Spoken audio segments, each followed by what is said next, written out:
working with color in InDesign. So let's first start by defining process color.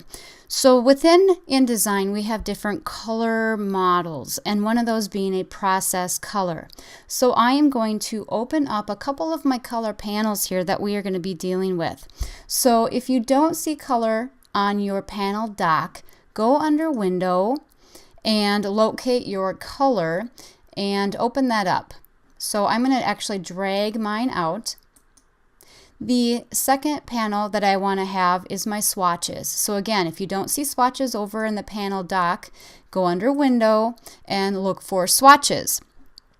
So I'm going to drag this one out. And I'll just place them next to each other here. So this looks a little bit different than you might remember if you've used Illustrator or Photoshop, specifically swatches. It looks a little bit different.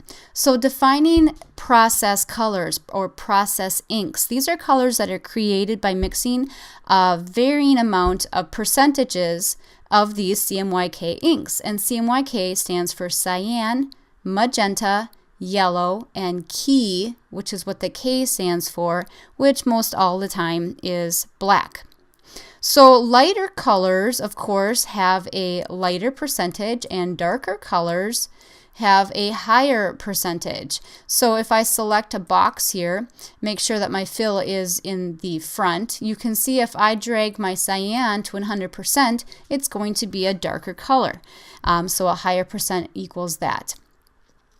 So that's how we create color. Now we'll talk about tints and spot colors and mixed inks coming up here, but just to give an overview, a tint is basically a percentage of a color. So in this case, if I have 100% is my cyan color, a tint of that would be a 50% of it. Okay, so it's just a percentage, a lighter version. A spot color is a predefined, we call it color in a can. That's something that we'll discuss in a later lesson. And mixed colors are things that we will eventually see here in swatches, and they are combinations of at least one spot color with either another spot color or a process color. So let's look here at how we define and store swatches. So in my swatches panel, I have some colors already there. So these are my color swatches. They are created, they're stored in the swatches panel. Now I can update them. All of these are named color swatches as well. So I have named and unnamed, and we'll again, coming up in a moment, talk about unnamed colors. They typically cause problems, specifically in production later on, and you should be avoiding those. So an unnamed color really is something where I would just click and drag and say, yep, this is my color, or I go into my color picker by double clicking on my color and say, okay, yep, this is it, that's my color, and I don't take the time to save it in swatches. This is an unnamed color. This can cause problems later on. So when we see our swatches here, I have some options. At the bottom, I can show all swatches. I can show only my color swatches. I can show only gradient swatches, which I do not have any gradients in here now. And I can show color groups. So those are different views that I can have. All right, at the top of my swatches, as well as my color, and over here in tools, I have my fill and stroke buttons, and they all work together. When I bring my stroke above the fill in the color panel, it happens in swatches, and it happens over here in the tool. So wherever you're playing around with that, it will change that in all. Now, as far as the swatches panel, I do have some other options here. I can choose to view my swatches by name, by small swatch, or by large swatch. You may be more familiar with viewing swatches this way in Illustrator or even in Photoshop. However, I would recommend in InDesign that you don't spend most of your time with this view, that you instead would use more of a name view, and this will be beneficial later on. All right. So how do we create a new swatch? There are a number of ways, of course, that we can create a new swatch, and you're going to become familiar with one, and that's going to be your method. So I can use my swatches panel and go to the options menu here and do new color swatch. When I do that, my new color swatch dialog box opens and I'm able to do some definitions here. First of all, I can choose to name it with my color value. If I uncheck that, then I can put a name in here. So I could name it with my own descriptive name. I'll just name this one class example. So it's either you're naming it like I see right here with my CMYK values, or I have a descriptive name. Depends on what you're looking to do. The color type, so I have two options here, process, which is CMYK, or spot, which is what we'll talk about in a moment. That's the predefined color in a can. So I'll stick with process. And then my color model or my mode. So these are where I can choose CMYK, RGB, or any of these spot color libraries. Now I'm going to stay with CMYK because I'm working with process. And then of course you have your percentages where you're going to mix the inks. Okay, so I can select my amounts here and then click OK. And when I do that, look what happens in swatches. I now have a class example purple color at the bottom of my list. This is my new named swatch. Okay. The other way that I can do this is if I'm in my color picker, again, I just double clicked on my fill, chose this color, click OK. I can just use my new swatch icon here, and I don't have all of those options that I had in my dialog box. It doesn't even open my dialog box, but I can see that I've added it there. Okay. So those are a couple different methods that we can add swatches. Now how about creating a tint? I said a tint is a lighter version. So a couple of really fast ways. Let's just go back up here to my regular old cyan. This is an easy one to see. So a process color is reducing the amount of ink that defines the color. That's how it's printed. And a spot color we can do a tint of, which basically screens that base color. So in my swatches panel, again, I'm going to select the base color, and this is the color from which my tint will be based from.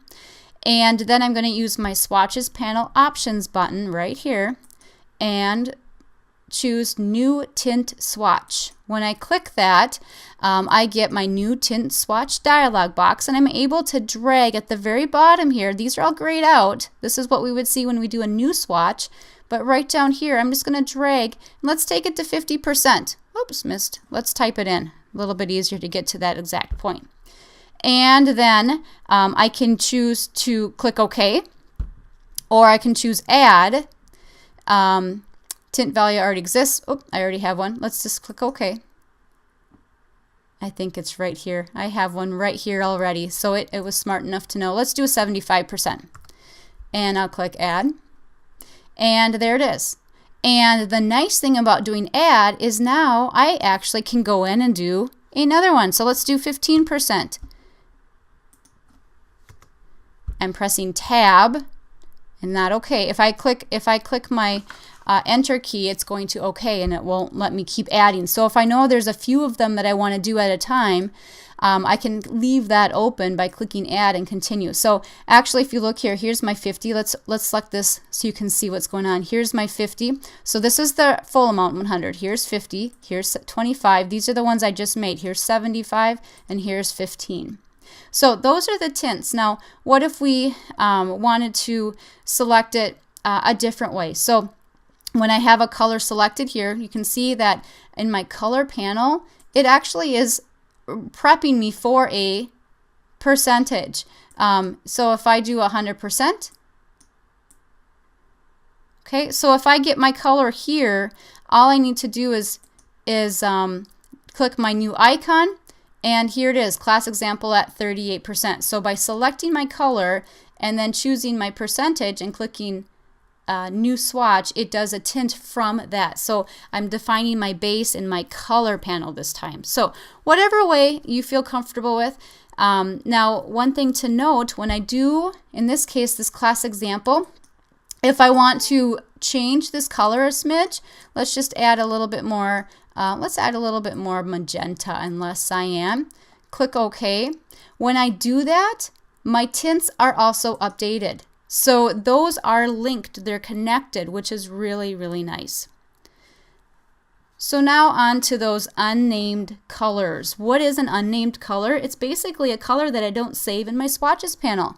So if I select this and I go ahead and I choose this color, this is the color, or if I double click to get into my color picker, okay, that's the color, and I keep working. I go over here and I do, and you know, this is my color, and I don't save them in my swatches panel. That's an unnamed color.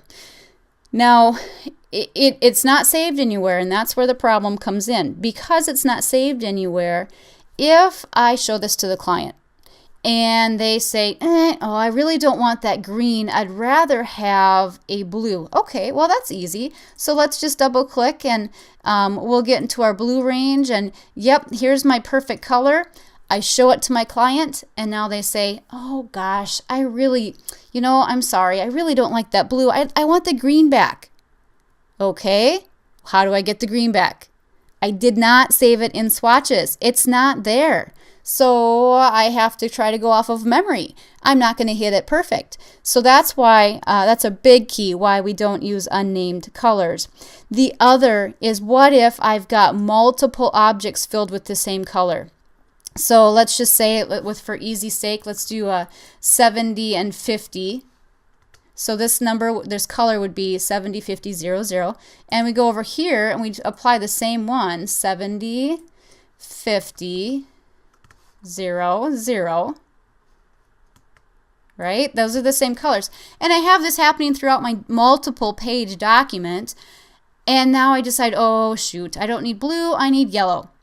Well, if it was assigned, I would be able to change the color over in swatches, and it would apply it to all of those.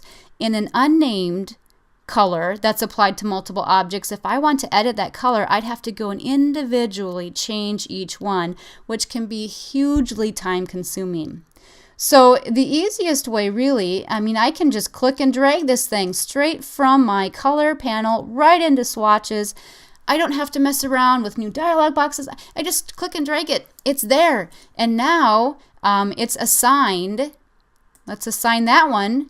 And so if I decide, oh gosh, that's not the right color, I can double click and I can edit and see how they're all updated. So those are some benefits of using named colors. So basically, if you're going to create a color that you're applying in your document, just drag that swatch from the color into the swatches and save it. It will be saved with your document, so the next time you open it, you'll have all your colors there.